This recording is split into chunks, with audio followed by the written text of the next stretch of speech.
সংক্রান্ত নবীজি বলেছেন সাল্লাল্লাহু আলাইহি ওয়াসাল্লাম যে একটা যুগ আসবে সামনে, সুদবিহীন কোনো মানুষই চলতে পারবে না। যে চলতে চাইবে তার গায়েও সুদের ছিটা ফোটা গিয়ে লাগবে।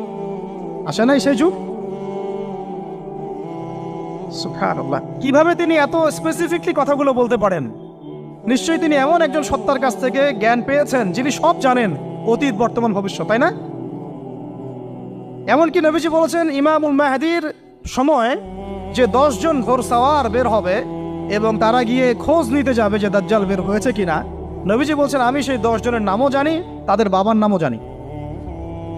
সুবহানাল্লাহ, সুবহানাল্লাহ। কিয়ামতের মাঠে আলী রাদিয়াল্লাহু আনহু, আবু বকর রাদিয়াল্লাহু আনহু, ওমর, উসমান রাদিয়াল্লাহু আনহুম আজমাইন, তাদের হিসাবটা কেমন হবে ওইটাও নবী সাল্লাল্লাহু আলাইহি ওয়াসাল্লাম আগেই বলে দিয়েছেন।